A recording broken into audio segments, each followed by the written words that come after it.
보통 새 정부 출범하고 뭐 당분간은 언론하고도 허니문 기간 이런 게 있잖아요. 네네. 그런 걸 하죠. 지금 언론 보도도 대부분 허니문이죠. 기간이. 아, 그래요? 네. 네. 그럼 뭐 별로 비판하는 데가 없어요? 아니요.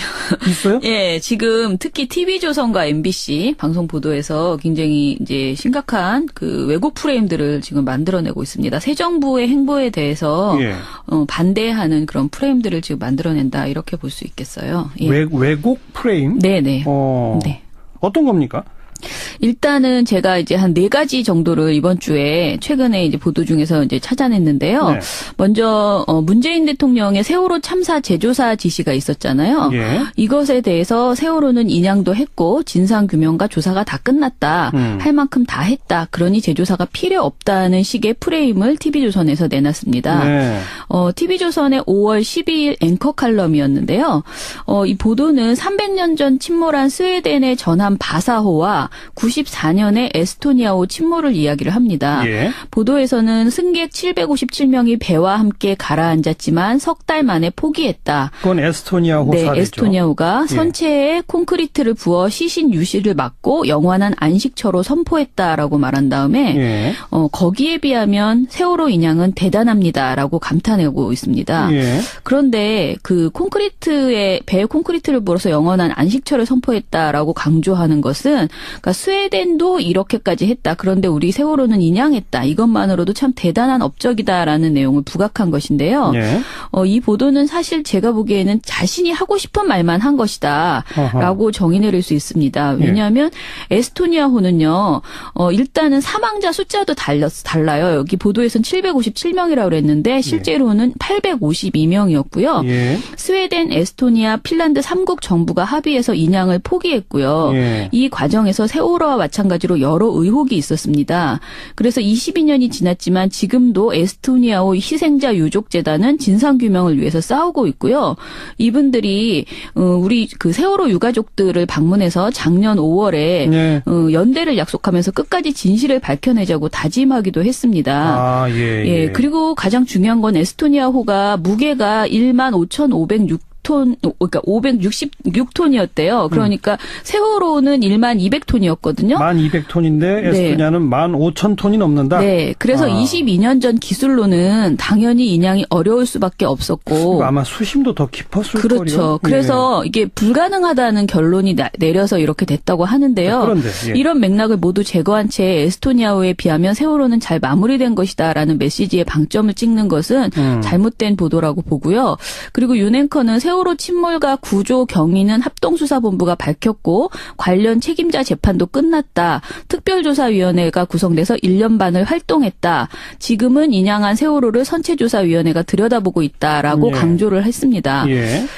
제일 마음에 안 드는 내용은 이거였는데요. 슬프고 분해도 과거는 과거로 묻고 오늘을 살아가야 한다. 날이면 날마다 과거로 새날을 더럽힐 수는 없다는 벤저민 플랭클린의 말을 보도 말미에서 강조를 하고 끝맺습니다.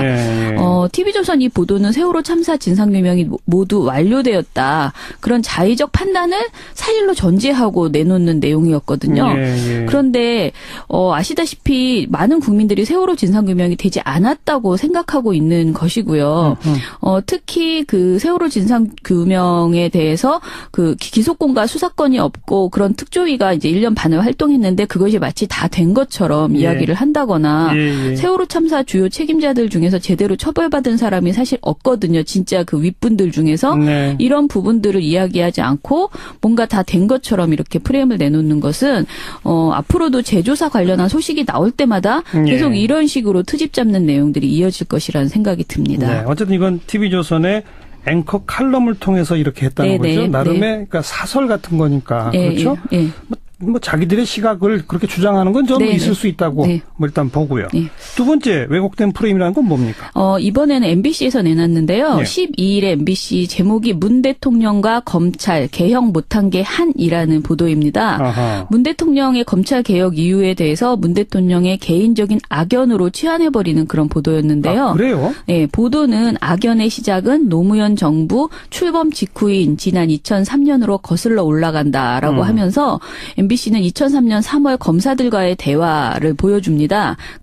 이쯤 하면 막 가자는 거지요라는 노무현 전 대통령의 모습 있죠. 그렇죠. 이런 것을 보여주면서 이때 민정수석이었던 문 대통령은 자신의 저서에서 당시 검사들의 태도를 강하게 비판했고 참여정부 시절 초대 민정수석으로 강금실 법무장관과 함께 검찰 개혁에 나섰지만 마찰을 빚으며 성과를 거두지 못했다라고 예. 정리를 합니다. 예. 그리고 이를 문재인과 검찰의 첫 번째 악연으로 규정을 한 겁니다. 아하. 그리고 갈등은 2009년 박연차 게이트 수사 때 절정이었다라고 말하면서 문 대통령이 당시 시계 로비 등 언론 보도와 관련해서 검찰이 언론 플레이를 한다며 강하게 비난했다고 이것도 이제 지적을 했습니다. 예. 그러더니 문 대통령이 대선 공약에서 참여정부 시절 검찰 개혁을 확실하게 제도화 못한 것이 한이라고 했다며 보도를 마무리하거든요. 예. 근데 사실 지금 문재인 정부 검찰 개혁은 본격적으로 시작도 되지 않았습니다. 예. 근데 시작도 되기 전에 MBC는 문 대통령이 개인적 악연이 있어서 유감이 있어서 검찰을 개혁하려 한다는 그런 식의 프레임을 네. 이 보도에서 내놓은 것이죠. 검찰에 문제가 있어서가 아니라 네네. 개인적 악연 때문에 네. 이런 식의 프레임이다. 아까 아까 TV조선과 MBC 두 개 다 마찬가지인데요. 사실 문 대통령이 그러니까 대통령이 되는 과정에서 사실 세월호 진상규명을 원하는 국민 그리고 검찰 개혁을 요구하는 국민의 뜻이 반영돼서 문 대통령이 선출되었다라고 그렇죠. 이렇게 봐야 합니다. 그렇죠. 그런데 예. 이런 내용들을 다 이제 한마디로 반대로 이야기하는 그런 프레임들을 지금 보도에서 내놓고 있다 이렇게 보면 되겠습니다. 네. 자, 세 번째 프레임은 뭡니까? 예, 세 번째는 또 앵커 칼럼입니다. TV조선에. 그런데 이 보도에서는 북한과의 대화 가능성을 열어둔 문 대통령의 대북 정책에 대해서 부정적인 여론을 담는 이런 보도였습니다. 대화 자체에 부정적이다? 네네. 예. 이 보도는 16일 날 나왔는데 북한의 끊임없는 핵실험과 미사일 발사가 영화 클리프 행어를 닮았다. 다시 말해서 벼랑 끝 전술이라고 정의를 먼저 내립니다. 예. 그러더니 앵커가 느닷없이 무엇보다 북한은 문재인 정부를 겨냥했습니다. 라고 말합니다. 그러니까 북한이 미사일을 발사한 것이 문재인 정부를 겨냥한 것이다.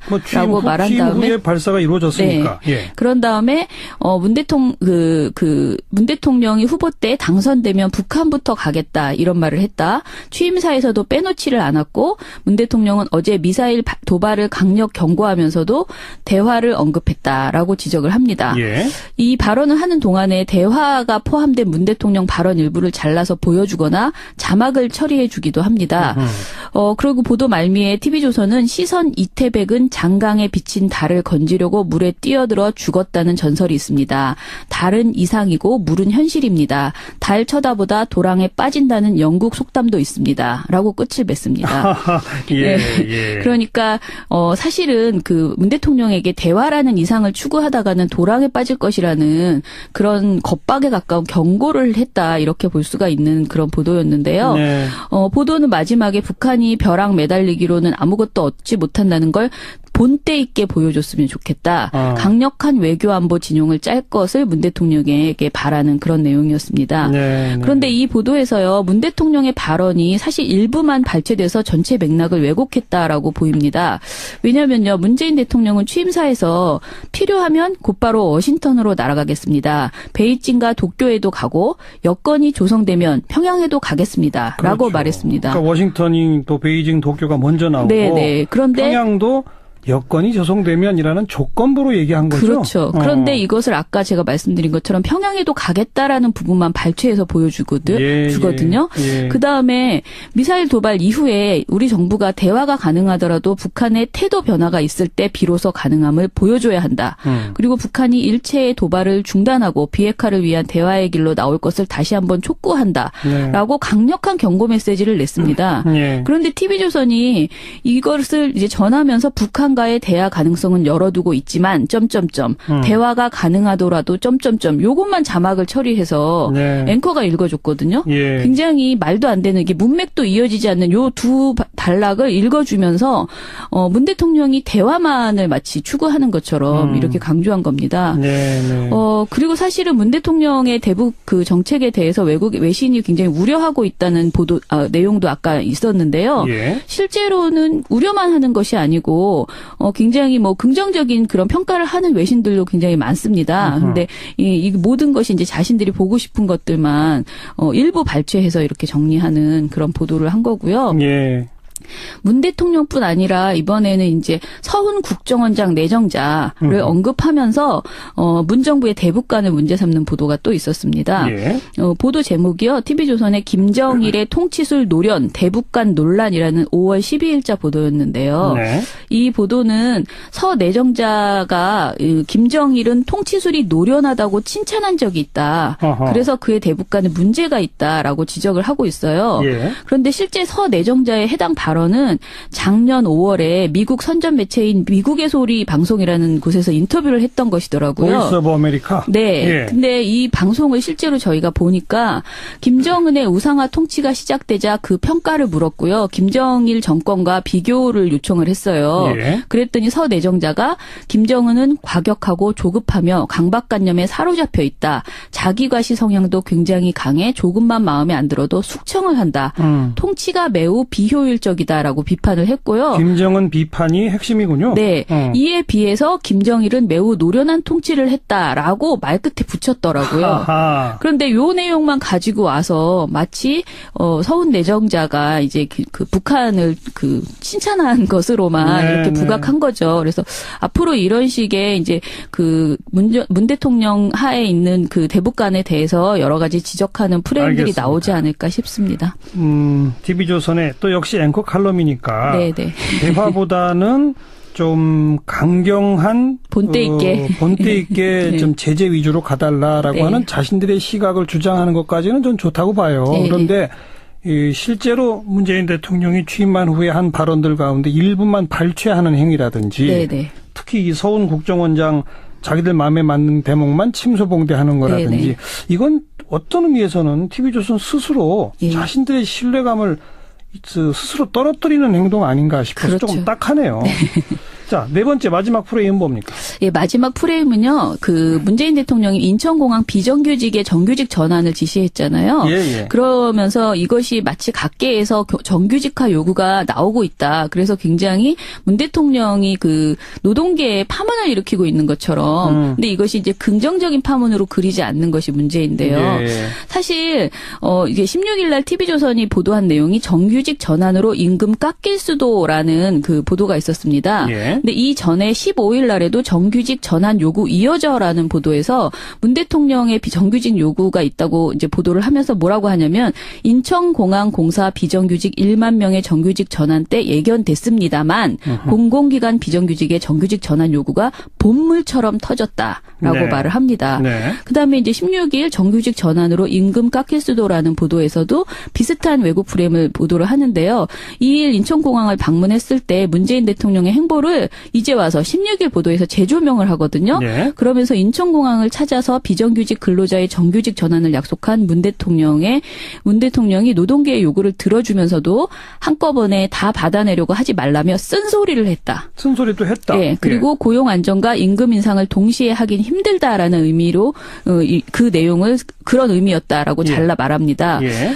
리포트에서 문 대통령의 쓴소리라고 하면서 우리 노동자들께서 뭐 한꺼번에 막 다 이렇게 받아내려고는 하지 마시고 단계적으로 차근차근이라고 말하는 문 대통령의 모습을 보여줬습니다. 실제로 이런 발언을 하셨죠. 했어요. 네. 예. 윤동빈 기자는 고용 안정과 임금 상승 두 마리 토끼를 한꺼번에 잡기는 힘들다라는 것을 재차 강조했고요. 민주노총 등에서 정규직 전환 이외에 다른 약속을 요구하자 문 대통령은 기업에 부담이 될 수 있다며 차근차근 해나가자고 선을 그었다고 보도를 했습니다. 예. 여기다가 다시 노동시간이 단축되거나 하게 되면 노동자들도 그동안 초과 노동수당으로 유지해왔던 그런 임금들이 줄어들 수 있기 때문에라는 문 대통령의 발언을 덧붙여서 이것이 쓴소리를 한 사례처럼 예. 추가를 했습니다. 아니 여기까지는 사실 그대로죠. 그러니까 노동계의 그 오래된 요구사항인 비정규직의 정규직화를 네. 메인으로 하고 네. 노동자들도 너무 한꺼번에 얻으려고 하진 마라라는 예, 말도 했다. 네. 자 여기까지는 좋은데요. 그런데 이어서 이제 비정규직의 정규직 전환 작업에 들어간 인천공항공사에서도 일부 직군 임금이 삭감될 수 있다는 얘기가 나온다라고 전하고요. 네. TV조선은 여기서 다른 것도 비슷하다면서 느닷없이 뭐냐면 학교가 제시하고 있는 금액대로라면 지금 받고 있는 금액에서 적게는 25%, 많게는 44%까지 임금을 깎아야 됩니다라는 서울대학교 관련 지금 서울대 지부의 그 노조 대표의 모습을 모습을 잘라 붙였습니다. 서울대학교? 네. 인천공항 얘기하다가 갑자기 네. 서울대학교요? 그러니까 이제 지금 비정규직의 정규직 전환 이후에 다른 곳도 비슷하게 뭔가 이제 혼란이 나오고 있다라는 그런 내용인데요. 예. 이게 저희는 비정규직 제로를 선언한 문 대통령 때문에 노동계가 시끄러워졌다는 프레임을 만드느라고 억지로 이미 이제 활동하고 있는 서울대학교의 상황을 갖다 붙였다라고 보는 것인데요. 예. MBC에서 이 같은 사안을 15일 날도 보도를 했어요. 근데 MBC 보도를 보면요. 서울대 비학생 조교의 파업을 전하면서 일반 업무를 해왔기 때문에 2년이 지나면 무기계약직으로 전환돼야 되지만 서울대 측은 그동안 이를 묵인해왔다.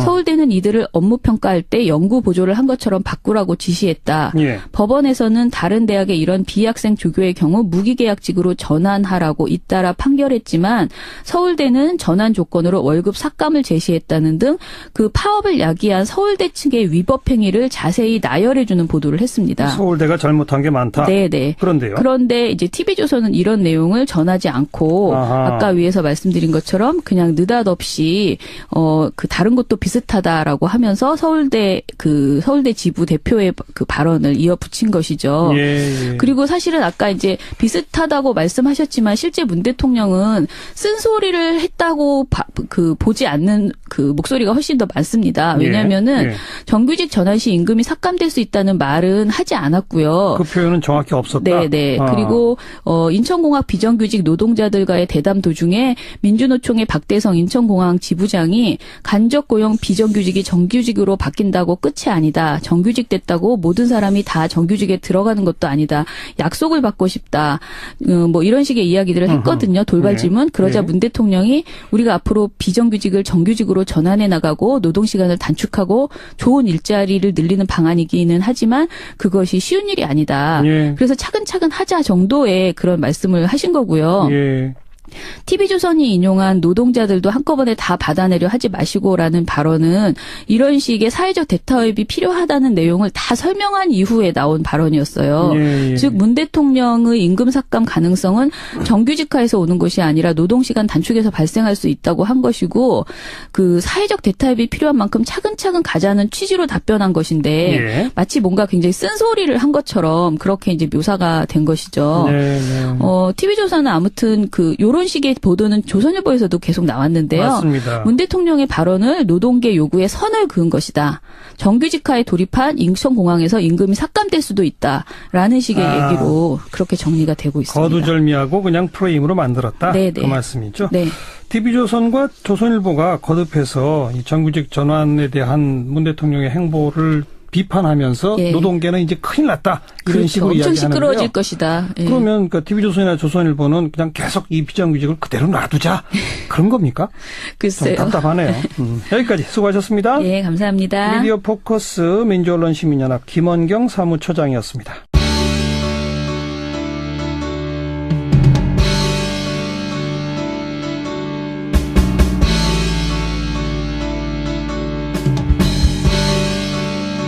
그런데 이 보도에서는 북한과의 대화 가능성을 열어둔 문 대통령의 대북 정책에 대해서 부정적인 여론을 담는 이런 보도였습니다. 대화 자체에 부정적이다? 네네. 이 보도는 16일 날 나왔는데 북한의 끊임없는 핵실험과 미사일 발사가 영화 클리프 행어를 닮았다. 다시 말해서 벼랑 끝 전술이라고 정의를 먼저 내립니다. 그러더니 앵커가 느닷없이 무엇보다 북한은 문재인 정부를 겨냥했습니다. 라고 말합니다. 그러니까 북한이 미사일을 발사한 것이 문재인 정부를 겨냥한 것이다. 라고 말한 다음에 후에 발사가 이루어졌으니까. 그런 다음에 문 대통령이 후보 때 당선되면 북한부터 가겠다 이런 말을 했다. 취임사에서도 빼놓지를 않았고 문 대통령은 어제 미사일 도발을 강력 경고하면서도 대화를 언급했다라고 지적을 합니다. 이 발언을 하는 동안에 대화가 포함된 문 대통령 발언 일부를 잘라서 보여주거나 자막을 처리해 주기도 합니다. 그리고 보도 말미에 TV조선은 시선 이태백은 장강에 비친 달을 건지려고 물에 뛰어들어 죽었다는 전설이 있습니다. 달은 이상이고 물은 현실입니다. 달 쳐다보다 도랑에 빠진다는 영국 속담도 있습니다. 라고 끝을 맺습니다. 예, 예. 그러니까 사실은 그 문 대통령에게 대화라는 이상을 추구하다가는 도랑에 빠질 것이라는 그런 겁박에 가까운 경고를 했다. 이렇게 볼 수가 있는 그런 보도였는데요. 네. 보도는 마지막에 북한이 벼랑 매달리기로는 아무것도 얻지 못한다는 걸 본때 있게 보여줬으면 좋겠다. 강력한 외교안보 진용을 짤 것을 문 대통령에게 바라는 그런 내용이었습니다. 네. 그런데 이 보도에서요. 문 대통령의 발언이 사실 일부만 발췌돼서 전체 맥락을 왜곡했다라고 보입니다. 왜냐하면요. 문재인 대통령은 취임사에서 필요하면 곧바로 워싱턴으로 날아가겠습니다. 베이징과 도쿄에도 가고 여건이 조성되면 평양에도 가겠습니다. 그렇죠. 라고 말했습니다. 그러니까 워싱턴이 또 베이징, 도쿄가 먼저 나오고 네. 그런데 평양도 여건이 조성되면이라는 조건부로 얘기한 거죠. 그렇죠. 그런데 이것을 아까 제가 말씀드린 것처럼 평양에도 가겠다라는 부분만 발췌해서 주거든요. 그다음에 미사일 도발 이후에 우리 정부가 대화가 가능하더라도 북한의 태도 변화가 있을 때 비로소 가능함을 보여줘야 한다. 그리고 북한이 일체의 도발을 중단하고 비핵화를 위한 대화의 길로 나올 것을 다시 한번 촉구한다라고 강력한 경고 메시지를 냈습니다.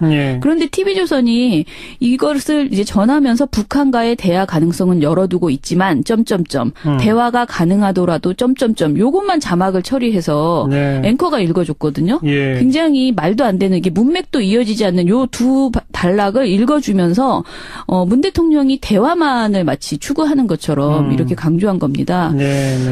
그리고 사실은 문 대통령의 대북 그 정책에 대해서 외신이 굉장히 우려하고 있다는 내용도 아까 있었는데요. 실제로는 우려만 하는 것이 아니고 굉장히 뭐 긍정적인 그런 평가를 하는 외신들도 굉장히 많습니다. 그런데 이 모든 것이 이제 자신들이 보고 싶은 것들만 일부 발췌해서 이렇게 정리하는 그런 보도를 한 거고요. 문 대통령뿐 아니라 이번에는 이제 서훈 국정원장 내정자를 언급하면서 문 정부의 대북관을 문제 삼는 보도가 또 있었습니다. 보도 제목이요. TV조선의 김정일의 통치술 노련 대북관 논란이라는 5월 12일자 보도였는데요. 이 보도는 서 내정자가 김정일은 통치술이 노련하다고 칭찬한 적이 있다. 그래서 그의 대북관에 문제가 있다라고 지적을 하고 있어요. 그런데 실제 서 내정자의 해당 발언은 작년 5월에 미국 선전 매체인 미국의 소리 방송이라는 곳에서 인터뷰를 했던 것이더라고요. 보이스 오브 아메리카? 네. 근데 이 방송을 실제로 저희가 보니까 김정은의 우상화 통치가 시작되자 그 평가를 물었고요. 김정일 정권과 비교를 요청을 했어요. 그랬더니 서 내정자가 김정은은 과격하고 조급하며 강박관념에 사로잡혀 있다. 자기과시 성향도 굉장히 강해 조금만 마음에 안 들어도 숙청을 한다. 통치가 매우 비효율적이다라고 비판을 했고요. 김정은 비판이 핵심이군요. 네. 이에 비해서 김정일은 매우 노련한 통치를 했다라고 말끝에 붙였더라고요.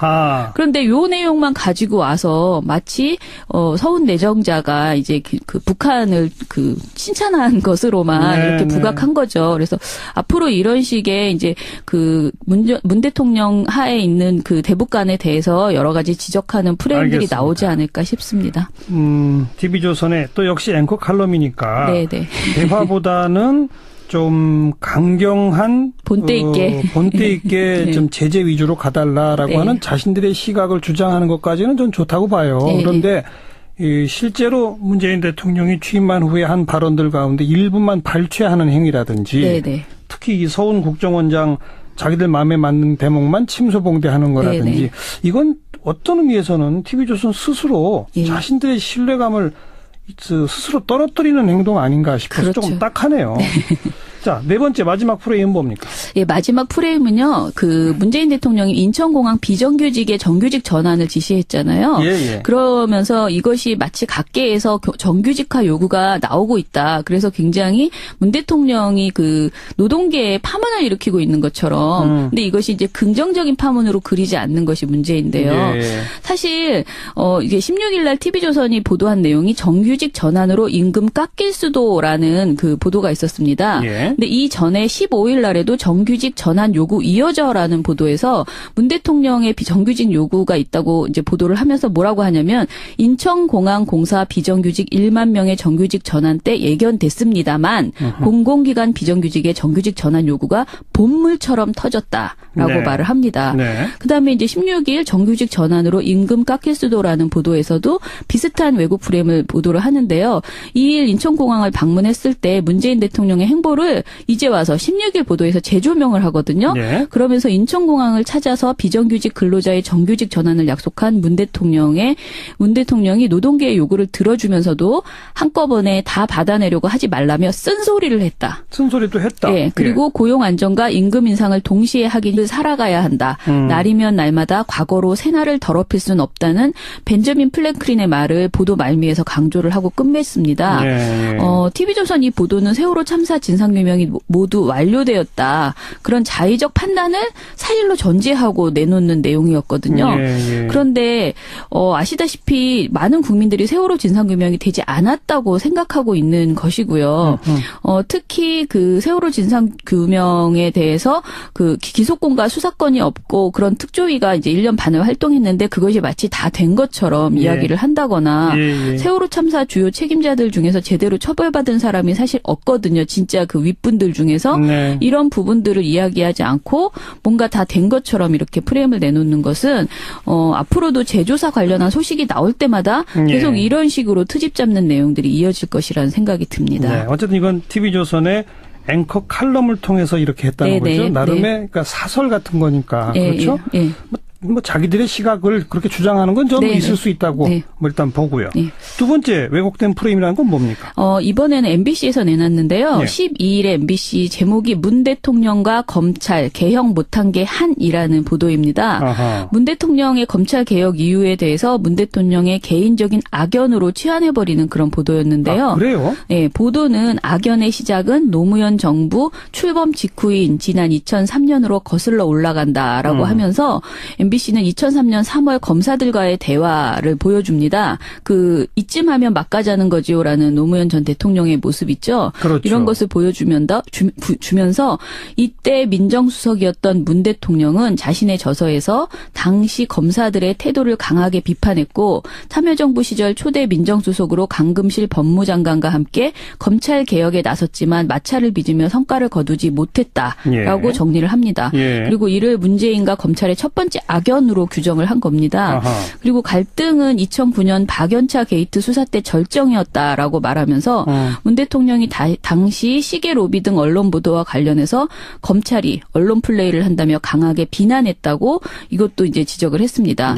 그러더니 문 대통령이 대선 공약에서 참여정부 시절 검찰 개혁을 확실하게 제도화 못한 것이 한이라고 했다며 보도를 마무리하거든요. 근데 사실 지금 문재인 정부 검찰 개혁은 본격적으로 시작도 되지 않았습니다. 근데 시작도 되기 전에 MBC는 문 대통령이 개인적 악연이 있어서 유감이 있어서 검찰을 개혁하려 한다는 그런 식의 프레임을 이 보도에서 내놓은 것이죠. 검찰에 문제가 있어서가 아니라 개인적 악연 때문에 이런 식의 프레임이다.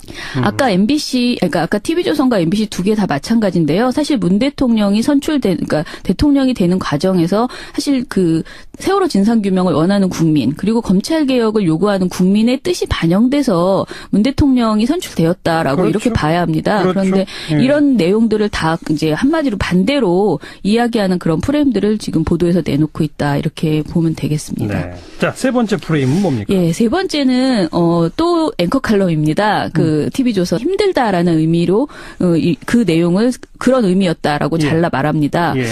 리포트에서 문 대통령의 쓴소리라고 하면서 우리 노동자들께서 뭐 한꺼번에 막 다 이렇게 받아내려고는 하지 마시고 단계적으로 차근차근이라고 말하는 문 대통령의 모습을 보여줬습니다. 실제로 이런 발언을 하셨죠? 했어요.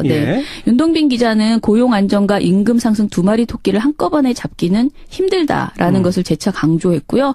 민주노총 등에서 정규직 전환 이외에 다른 약속을 요구하자 문 대통령은 기업에 부담이 될 수 있다며 차근차근 해나 나가자고 선을 그었다고 보도를 했습니다. 예. 여기다가 다시 노동시간이 단축되거나 하게 되면 노동자들도 그동안 초과 노동수당으로 유지해왔던 그런 임금들이 줄어들 수 있기 때문에라는 문 대통령의 발언을 덧붙여서 이것이 쓴소리를 한 사례처럼 예. 추가를 했습니다. 아니 여기까지는 사실 그대로죠. 그러니까 노동계의 그 오래된 요구사항인 비정규직의 정규직화를 네. 메인으로 하고 네. 노동자들도 너무 한꺼번에 얻으려고 하진 마라라는 네. 말도 했다. 네. 자 여기까지는 좋은데요. 이어서 이제 비정규직의 정규직 전환 작업에 들어간 인천공항공사에서도 일부 직군 임금이 삭감될 수 있다는 얘기가 나온다라고 전하고요. 네. TV조선은 여기서 다른 것도 비슷하다면서 느닷없이 뭐냐면 학교가 제시하고 있는 금액대로라면 지금 받고 있는 금액에서 적게는 25%, 많게는 44%까지 임금을 깎아야 됩니다라는 서울대학교 관련 지금 서울대 지부의 노조 대표의 모습을 잘라붙였습니다. 서울대학교? 네. 인천공항 얘기하다가 갑자기 네. 서울대학교요? 그러니까 이제 지금 비정규직의 정규직 전환 이후에 다른 것도 비슷하게 뭔가 이제 혼란이 나오고 있다라는 그런 내용인데요. 예. 이게 저희는 비정규직 제로를 선언한 문 대통령 때문에 노동계가 시끄러워졌다는 프레임을 만드느라고 억지로 이미 이제 활동하고 있는 서울대학교의 상황을 갖다 붙였다라고 보는 것인데요. 예. MBC에서 이 같은 사안을 15일 날도 보도를 했어요. 근데 MBC 보도를 보면요. 서울대 비학생 조교의 파업을 전하면서 일반 업무를 해왔기 때문에 2년이 지나면 무기계약직으로 전환돼야 되지만 서울대 측은 그동안 이를 묵인해왔다. 서울대는 이들을 업무 평가할 때 연구 보조를 한 것처럼 바꾸라고 지시했다. 예. 법원에서는 다른 대학의 이런 비학생 조교의 경우 무기계약직으로 전환하라고 잇따라 판결했지만 서울대는 전환 조건으로 월급 삭감을 제시했다는 등 그 파업을 야기한 서울대 측의 위법 행위를 자세히 나열해주는 보도를 했습니다. 서울대가 잘못한 게 많다. 네네. 그런데요. 그런데 이제 TV조선은 이런 내용을 전하지 않고 아까 위에서 말씀드린 것처럼 그냥 느닷없이 다른 것도 비슷하다라고 하면서 서울대 지부 대표의 발언을 이어붙인 것이죠. 예. 그리고 사실은 아까 이제 비슷하다고 말씀하셨지만 실제 문 대통령은 쓴소리를 했다고 보지 않는 목소리가 훨씬 더 많습니다. 왜냐하면은 정규직 전환 시 임금이 삭감될 수 있다는 말은 하지 않았고요. 그 표현은 정확히 없었다. 네네. 그리고 인천공학 비정규직 노동자들과의 대담 도중에 민주노총의 박대성 보통 새 정부 출범하고 뭐 당분간은 언론하고도 허니문 기간 이런 게 있잖아요. 네네. 그런 걸 하죠. 지금 언론 보도도 대부분 허니문이죠. 아 그래요? 네. 네. 그럼 뭐 별로 비판하는 데가 없어요? 아니요. 있어요? 예, 지금 특히 TV조선과 MBC 방송 보도에서 굉장히 이제 심각한 왜곡 프레임들을 지금 만들어내고 있습니다. 새 정부의 행보에 대해서 반대하는 그런 프레임들을 지금 만들어낸다 이렇게 볼 수 있겠어요. 예. 왜곡 프레임? 네네. 네. 어떤 겁니까? 일단은 제가 이제 한 4가지 정도를 이번 주에 최근에 이제 보도 중에서 이제 찾아냈는데요. 네. 먼저 문재인 대통령의 세월호 참사 재조사 지시가 있었잖아요. 예. 이것에 대해서 세월호는 인양도 했고 진상 규명과 조사가 다 끝났다. 할 만큼 다 했다. 그러니 재조사가 필요 없다는 식의 프레임을 TV조선에서 내놨습니다. 네. TV조선의 5월 12일 앵커 칼럼이었는데요. 이 보도는 300년 전 침몰한 스웨덴의 전함 바사호와 94년에 에스토니아호 침몰을 이야기를 합니다. 예. 보도에서는 승객 757명이 배와 함께 가라앉았지만 석 달 만에 포기했다. 그건 에스토니아호 네, 사례죠. 에스토니아호가 선체에 콘크리트를 부어 시신 유실을 막고 영원한 안식처로 선포했다라고 말한 다음에 거기에 비하면 세월호 인양은 대단합니다라고 감탄하고 있습니다. 그런데 배에 콘크리트를 부어서 영원한 안식처를 선포했다라고 강조하는 것은 그러니까 스웨덴도 이렇게까지 했다. 그런데 우리 세월호는 인양했다. 이것만으로도 참 대단한 업적이다라는 내용을 부각한 것인데요. 이 보도는 사실 제가 보기에는 자신이 하고 싶은 말만 한 것이다. 라고 정의 내릴 수 있습니다. 왜냐하면 에스토니아호는요. 일단은 사망자 숫자도 달라요. 여기 보도에서는 757명이라고 그랬는데 실제로는 852명이었고요. 스웨덴, 에스토니아, 핀란드 3국 정부가 합의해서 인양을 포기했고요. 이 과정에서 관련해서 세월호와 마찬가지로 여러 의혹이 있었습니다. 그래서 22년이 지났지만 지금도 에스토니아호 희생자 유족재단은 진상규명을 위해서 싸우고 있고요. 이분들이 우리 그 세월호 유가족들을 방문해서 작년 5월에 네. 연대를 약속하면서 끝까지 진실을 밝혀내자고 다짐하기도 했습니다. 예. 그리고 가장 중요한 건 에스토니아호가 무게가 15,506톤, 그러니까 566톤이었대요. 그러니까 세월호는 12,200톤이었거든요. 12,200톤인데 에스토니아는 15,000톤이 넘는다. 네. 그래서 22년 전 기술로는 당연히 인양이 어려울 수밖에 없었고. 아마 수심도 더 깊었을 거예요. 그렇죠. 그래서 이게 불가능하다는 결론이 내려서 이렇게 됐다고 하는데요. 그런데 이런 맥락을 모두 제거한 채 에스토니아호에 비하면 세월호는 잘 마무리된 것이다라는 메시지에 방점을 찍는 것은 잘못된 보도라고 보고요. 그리고 윤앵커는 세월호 침몰과 구조 경위는 합동수사본부가 밝혔고 관련 책임자 재판도 끝났다. 특별조사위원회가 구성돼서 1년 반을 활동했다. 지금은 인양한 세월호를 선체조사위원회가 들여다보고 있다라고 강조를 했습니다. 제일 마음에 안 드는 내용은 이거였는데요. 슬프고 분해도 과거는 과거로 묻고 오늘은